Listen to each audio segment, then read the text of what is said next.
Hey everyone, it's Brett Hornby here, and welcome back to my YouTube channel. Finally, let's just do a little pose for the camera for a sec. Finally, I'm going to get around to unbagging my old school t-shirts package. I bought 8 t-shirts from Cincinnati, Ohio. What could I possibly buy that I wanted to get shipped from Cincinnati, Ohio to here in Calgary? And I still kind of marvel at this bag. I mean, I've had a few teaser videos on my second channel, and I made an Instagram post. But finally, let's unbag it. And this is just a follow-up from my video where I did my jersey unbaggings. So you can take a look at that video as well. But you finally get around to do this. And this was also money that I spent for Christmas last year that I just haven't gotten around to it. I know when I ordered this, it was the middle of January. And I think if you go on the website, oldschoolshirts.com, you can sign up for newsletters and get regular newsletters. It's a shirt printing company, and you get a discount. And I remember looking it up, that I got a discount for 20% off, and it was old school. I'm not too sure if it's going to work, but everything bought together, couldn't get it shipped. I think I spent, what, $213 to be exact. On the back it says, Old School Shirts. It comes from the Fulfillment Center at 22511 Essex Place, Suite 129. And all this together was 3.3 pounds. Well, I would say, if you want to follow along this Calgary sports fan's journey, just make sure you hit like, subscribe. But let's finally open this thing up. So I'm going to try to be careful as I can to open this up. Got a package on top of the sticker here. So bear with me. Oh, see the whole happening. So I'm going to say I bought this middle of January. It was Valentine's Day, to be exact, when I picked it up. I'm going to say, here's a preview of colors.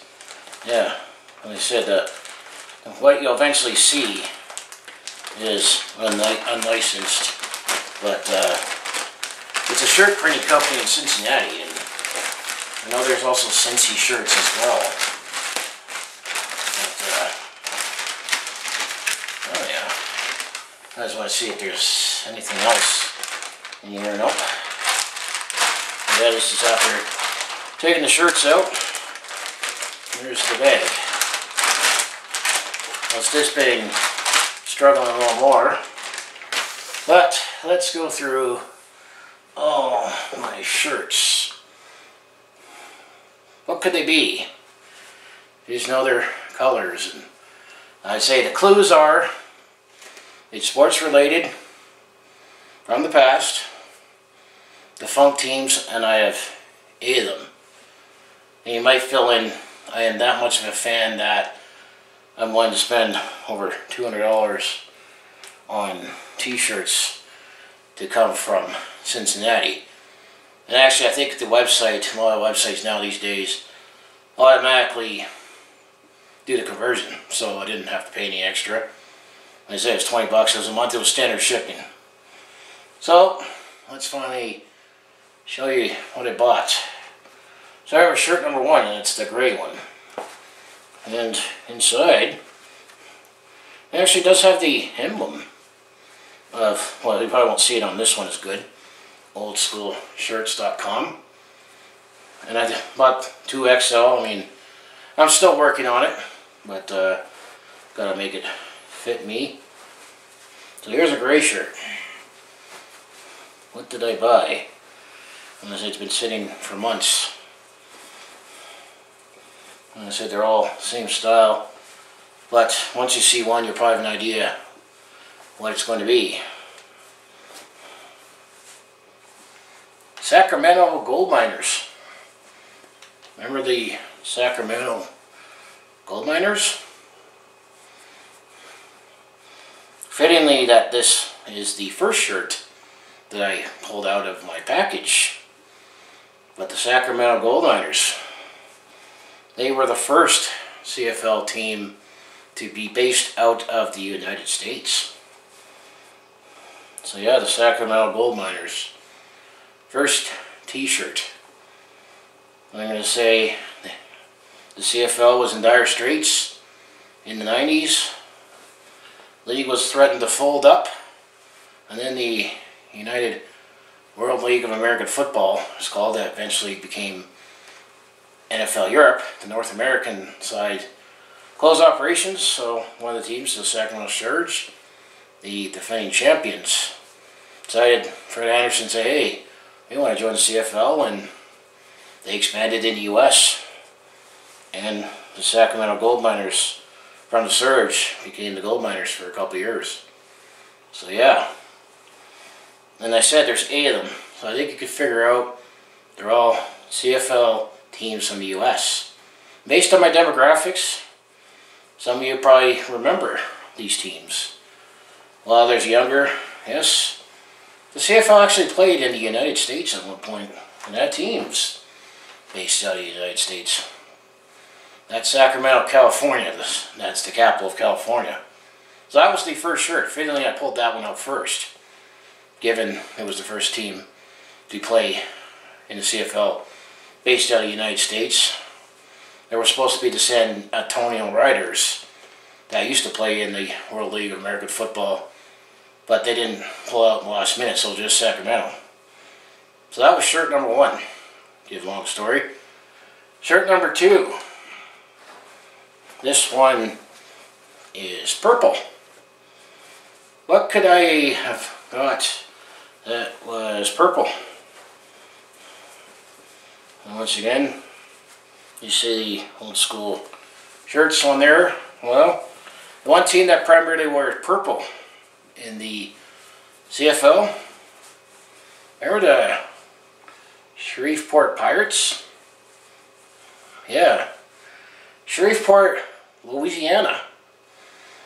The CFL played in Shreveport, and definitely were, despite the fan support was fairly strong, they definitely didn't have good teams. They only won 8 games. Another 2 years, and Shreveport kind of was that team that Ottawa was trying to get rid of the Gleberans. And if they touch a team, you're screwed. But the Shreveport Pirates, they had Billy Joe Tolliver as quarterback in 1995. And actually, Fred Childress started his CFL career with the Shreveport Pirates. When you remember the Shreveport Pirates, yes, they wore purple. And yeah, I can see it better, the old school shirts emblem. But despite having decent fan support, unstable ownership, and that they only lasted 2 years. Well, the CFL only lasted in the US for 3 years, starting in 1993, 94, 95, before they said that's it. It wasn't a full success, but it got league revenue that the CFL actually came ahead. You might recall that only 7 teams played in the CFL, and I mentioned I ordered 8 shirts. Well, this one's a gray color, and this team was proposed to be in the United States in the Canadian Football League, and actually they had a preseason game in 1995 in this city, but this team was proposed in 1996 before the CFL said we're not going to be in the United States anymore. Well, here's the Miami Manatees. Look at that logo. Is it cute and ugly at the same time? So this was the proposed team that it was proposed they would have started in 1996. But once all the U.S. teams folded, they decided to pull out. And there was proposed uniforms too. And I don't think the uniforms would have looked as good, to be honest. with this kind of color scheme. There's a lot of manatees in Miami. But the other thing that would have been interesting is that a lot of these teams that played in the CFL in the U.S., they were teams that previously either had the World League of American Football or the United States Football League or the USFL or the World Football League, not an NFL city. Although it would have been interesting because Miami had this other football team that also was named after a marine animal. Yeah, the Dolphins, the Miami Dolphins. How would they have coexisted with the Miami Manatees? Because the other thing that the CFL struggled with the American teams was they were far down south. I mean, we already talked about Sacramento. Then you had Shreveport, Louisiana in the south. Then you got Miami in the south. You had U.S. teams further down the south, and some of those cities that you'll see more of had college balls. Actually, I grabbed a piece of paper. Well, this is the my order. Summary of my order that we're doing right now. So that was team number 3. Team number 4, shirt number 4, it's all black. And this team definitely was very, very interesting. It only lasted a year, but quite a year it was. And you could say has one particular player that you could say started his career with this team and became one of the best players in the CFL ever.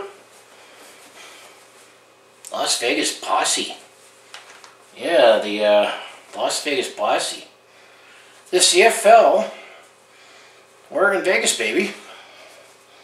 Sort of. Because the stadium, Sam Boyd Stadium, was in Whitney, Nevada, which I'd never been down to Vegas. I understand it's quite a ways away from the Strip. And then I think it was the Riviera, where actually the team set up a parking lot, practice field outside the hotel. That's where the team stayed.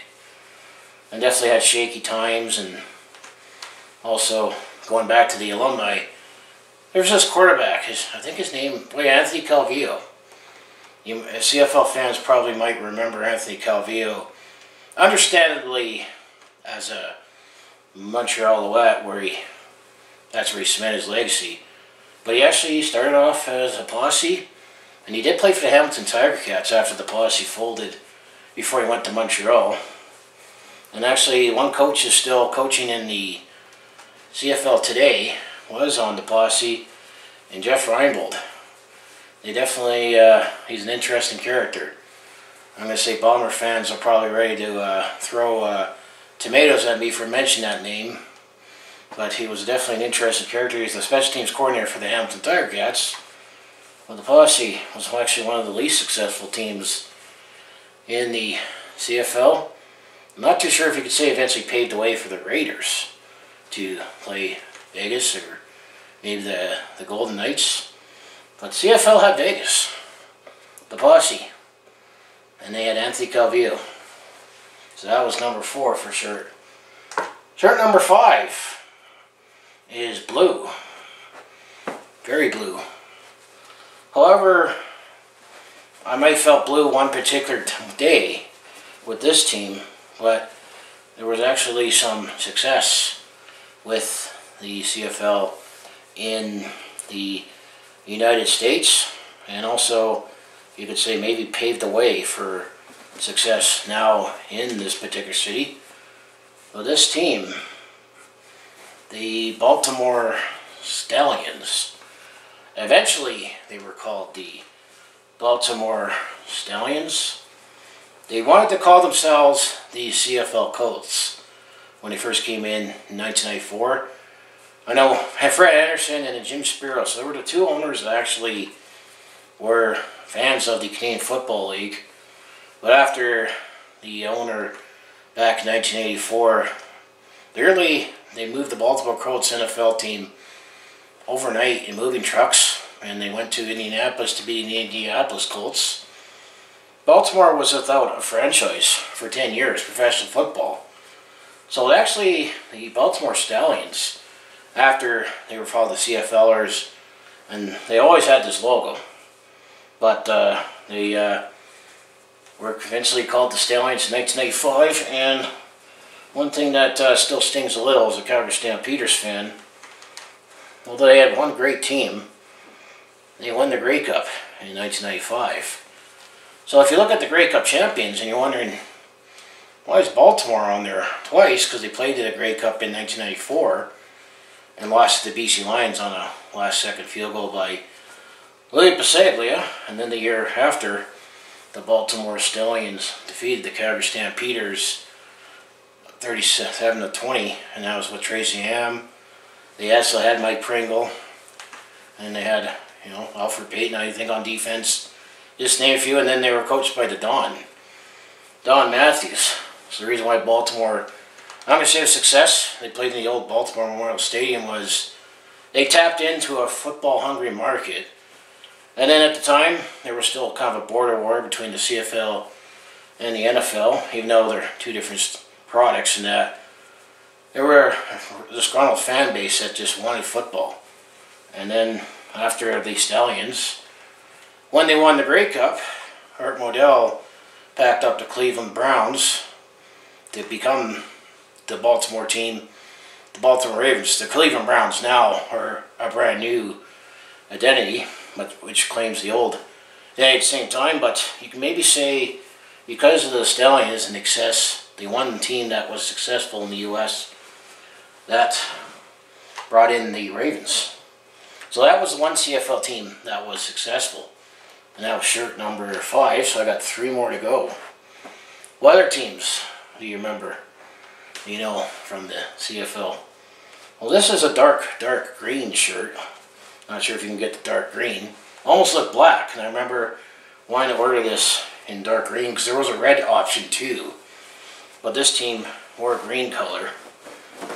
And this team had success early in the one season, but then struggled with the fact that they're also a college ball town and deep in the South. Well, let's go to Tennessee. Let's go to Memphis. The Memphis Mad Dogs. And that dog looks mad. And they actually have one of the uglier, stupid jerseys, because back in that time they had the small number and then they had the dog at the front. But they did have Damon Allen at quarterback, another one of the best quarterbacks of all time. Joe Horn also played in the CFL with Memphis, then he carved his way in the NFL with the New Orleans Saints. But the Memphis Mad Dogs, and this also paved the way for eventually when the Houston Oilers moved. They moved to Tennessee, but in Nashville. They actually did only play one season after the Mad Dogs in Memphis before the new stadium was built, because they built at the Liberty Bowl, played at the Liberty Bowl, I meant to say, but the people down there didn't support the team as much, knowing that it was only a temporary home and Memphis wasn't going to have a team, but they're also a college town. Because towards the end of the season, Memphis didn't do as well. However, they barely missed the playoffs in the South Division in 1995. The Memphis Mad Dogs only played in 1995, and I think one of the names that was inspired was Elvis Hound Dog, but they couldn't call it the Hound Dogs. They wanted to call themselves the Mad Dogs because they were away from Nashville. But what do you think of the Memphis Mad Dogs? I know Memphis is also another city that's had other football leagues, but we had CFL in Tennessee and Memphis. So I got 2 more shirts to go. And this one's also another black t-shirt. I had a couple options with this one, but I felt this was the best one because it didn't have the logo in a helmet. It actually had the head of the logo. So what team did I pick? This in black. Although they never actually wore black as their primary color. Well, this is the only CFL team that actually relocated, is the San Antonio Texans. So eventually the CFL did actually go in San Antonio, after all, as the Texans, but not the Texans that first were to come in in 1993, but this actually was the Sacramento Gold Miners. Sacramento played in 1993-94 at Hornet Field, or Hornet Stadium's called, where the University of California is, and they actually were having stadium issues, and they didn't have any plans for a new stadium. So this team moved to San Antonio, the furthest south that the CFL has been, and they played at the new Alamo Dome that housed the Spurs at the beginning. And San Antonio was always hoping to get an NFL team, but you also hear there's conflict between now Houston, where they used to have the Oilers, now they have the Texans, so another Texans, and then the Cowboys. You might have heard of that team as well, all in a close proximity area. But the Houston Texans, actually the Houston Texans I think was also another variation in the World Football League, but we had the San Antonio Texans, and they kept the same color scheme as the Sacramento Gold Miners, with David Archer at quarterback, who was on the Surge, Gold Miners, and then the Texans.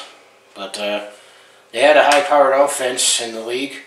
They made the playoffs, also with Baltimore and another team, one more team that I still haven't revealed yet. But they folded after 1995, all the other teams. There was other possibility. I might actually do a video series, because I'm planning on doing a video series of all these CFL teams. But the San Antonio Texans, what do you think of them? And he looks like a mean Texan, someone not to mess with. So that was shirt number 7. Shirt number 8, the final shirt, and yep.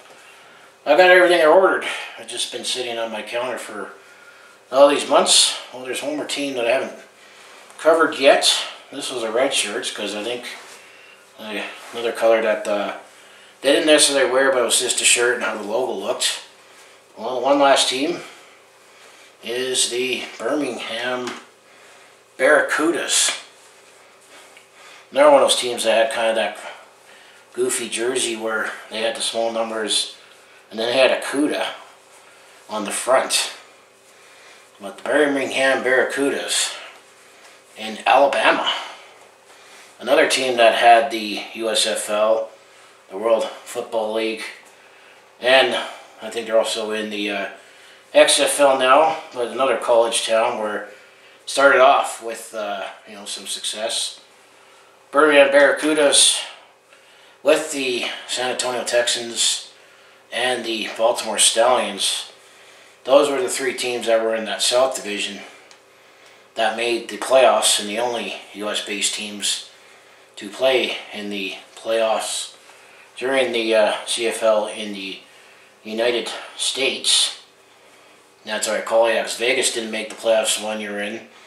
Sacramento did not make the playoffs the 1 year they were in. The Memphis Mad Dogs just missed the playoffs the 1 year that they were in. Now we're talking about Baltimore. They were in the Grey Cup both years, losing it in the last second field goal and then beating my Stampeders in 95. The Miami Manatees never existed, and the Shreveport Pirates, they only won 8 games in 2 years, so they didn't make the playoffs. But the Birmingham Barracudas, well, they did have Matt Dunnigan at quarterback that 1 year. Eddie Davis, who actually eventually played for the Stampeders, also played for this team. And could as well, Fred Childress. So we have some beneficiaries of some stars that played in the U.S., got their career started in the CFL in the United States before making it in Canada. So that was all my t-shirts. I finally got them all done. I'm going to say, what team was your favorite? Or what do you remember all these CFL teams that played in the United States? What do you thought of the idea of the CFL playing in the United States? The reason why I bought all these, because I figured, one, it was something you need to remember, even though they're not officially licensed from the Canadian Football League. It all supports a local company down in Cincinnati. They're a shirt printing company that has a bunch of old school anything, not just sports, but products or anything. And I did also look on the Old School Shirts website, that they had some old Calgary stuff, like the Calgary Olympics, the Calgary Cowboys. Now that I almost thought about buying that too, but I figured I made this all themed with the CFL USA teams for this package. But I have t-shirts. I might go all out, maybe if I get some money again for Christmas. I might try to find some jerseys, and I do have an idea where I can get at least some unofficial licensed jerseys to represent all these teams. But it's just finally nice that I have space on my island counter, and I finally got all my jerseys unveiled and my t-shirts. So yeah, oldschoolshirts.com, based out of Cincinnati, Ohio. It's a shirt printing company with the 8 shirts that I ordered. It took a month from ordering it to receiving it here in Calgary. I did the flex delivery where I had it delivered to Shoppers Drug Mart near where I work, so I was on my way home to the bus stop anyway, and it was 3.5 pounds of shirts. But I got some shirts. Maybe somebody raised eyebrows at CFL games. Every Grey Cup I've been to, you always see the pin collections, the merchandise collections, and fans. And you can tell it was the original starter shirts from the 90s. I've seen all the US teams. Somebody wear them, and I have to acknowledge them. And to say, I remember walking the concourse when the Grey Cup was here in 2019. Somebody was actually wearing Sacramento Gold Miners. I said, hey, let's go Gold Miners. Or I remember seeing someone wearing Memphis Mad Dogs when I was in Vancouver. It was in the distance, so I didn't get to go in and say, hey, let's go Mad Dogs. But eventually, you see all the teams. And if I ever get to go to a Grey Cup, maybe that with some jerseys.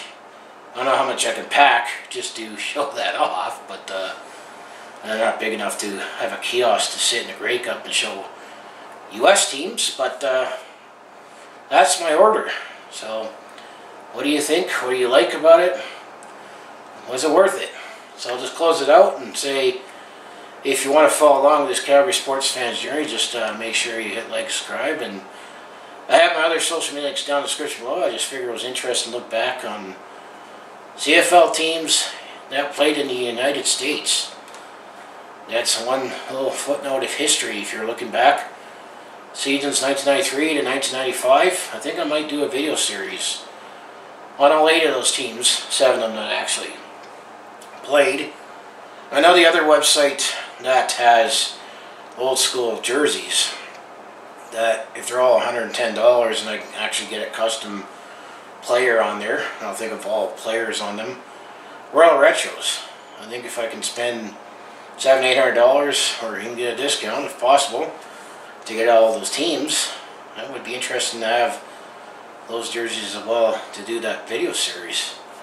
So anyways, I want to say thanks for watching, and I have all my shirts right here for all CFL from the past that played out of the United States. So I just want to say thanks for watching, and I'll see you in the next video.